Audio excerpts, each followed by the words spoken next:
அதன்படி இப்பிறவியில் அந்த தம்பதியர் நந்தகோபர் யசோதையாக கோகுலத்தில் அவதரிக்க, அவர்களிந்திடத்தில் கிருஷ்ணன் தேவகியின் வயிற்றில் பிறந்து பால்ய பருவத்தை கழிக்க வந்திருக்கிறார். யசோதையின் வீட்டில் பல வேலைக்காரிகள் உண்டு. அதில் வீட்டு வேலை செய்பவளுக்கு அன்று கடுமையான வேலை இருந்தது.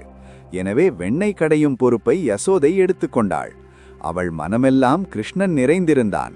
கிருஷ்ணன் செய்யும் சேஷ்டைகளை பாடியபடியே அவனது நினைவில் மூழ்கிப் போனாள். அப்போது அந்நேரத்தில் கிருஷ்ணர் வந்தார். தாயிடம் வெண்ணெய் கடைவதை நிறுத்திவிட்டு தனக்கு பாலூட்ட வேண்டும் என்ற தன் ஆசையை குறிப்பால் தெரிவித்தார். இதை உணர்ந்த யசோதையும் கிருஷ்ணருக்கு பால் புகட்டினார். அந்த நேரத்தில் அவள் அடுப்பில் வைத்திருந்த பால் கொதித்து வழிய ஆரம்பிக்கவே குழந்தையை ஒதுக்கிவிட்டு அடுப்பை நோக்கி ஓடினாள் யசோதா. எனவே கிருஷ்ணருக்கு கோபம் வந்துவிட்டது. அவரது முகம் கோவை பழமாக சிவந்துவிட்டது. ஒரு கல்லை எடுத்தார், எரிந்தார். அம்மா விட்டு சென்றிருந்த வெண்ணெய் தாழி உடைந்தது. சிந்திய வெண்ணெய் ஒரு கை நிறைய அள்ளிக்கொண்டார். ஒரு தனி இடத்திற்கு போனார்.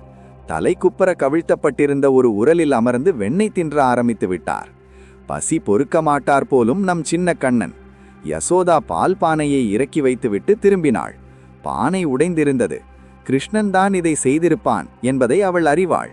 அந்த பொல்லாதவனை தேடினாள். தூரத்தில் உரல் மீது அமர்ந்திருந்தான்.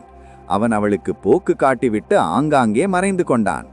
அவள் மீது கொண்ட அன்பு காரணமாக அவனே அவளது பிடியில் சிக்கிக் கொண்டான். மாயனே, வசமாக சிக்கினாயா? வெண்ணெயை எவ்வளவு சிரமப்பட்டு கடைந்தேன். நீயோ அதை எவ்வளவு எளிதாக உடைத்து விட்டாய். உன்னை கட்டி போட்டால்தான் சரி வருவாய் போலும் என்றவள் கயிறை எடுத்தாள். அவனை இழுத்து வந்து கட்டி போட முயற்சித்தாள். கயிறு போதவில்லை. இன்னும் சில கயிறுகளை எடுத்து வந்து சேர்த்து கட்டினாள். என்ன அதிசயம்! எப்படி கட்டினாலும் கயிறின் நீளம் கூடவே இல்லை. அவள் சோர்ந்து விட்டாள். இப்போதும் கிருஷ்ணர் அவள் மீது கிருபை வைத்தார். அவளது அன்புக்கு கட்டுப்பட்டார். கயிறு நீளமானது. யசோதைக்கு ஆச்சரியமும் அதிர்ச்சியும். அந்த குறும்புக்காரரை கட்டி போட்டாள். வேலையை பார்க்க போய்விட்டாள். அங்கே 2 அர்ஜுன மரங்கள் இருந்தன. கண்ணனை வணங்கி அவை பேச ஆரம்பித்தன. பரந்தாமா, நாங்கள் நிதிகளுக்கு அதிபதியான குபேரனின் மக்களான நளக்கூவரன் மணிக்ரீவன். எங்களை இந்த ரூபத்தை மாற்றி சுயரூபம் தர வேண்டும் என வேண்டிக் கொண்டன அந்த மரங்கள்.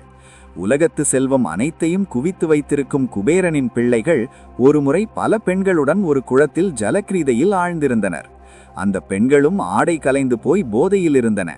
அப்போது அங்கு வந்த நாரதரை மதிக்கவில்லை. இதை கண்ட நாரதர் இருவரையும் அர்ஜுன மரமாக மாற சபித்துவிட்டார். மேலும் இருவரும் தேவர்கள் என்பதால் அவர்களுக்கு விஷ்ணுவின் தரிசனம் மூலம் விமோச்சனம் கிடைக்க வேண்டும் என்பதே நாரதரின் விருப்பம். அவர்களை மரமாக மாறும்படி சபித்துவிட்டார். பகவான்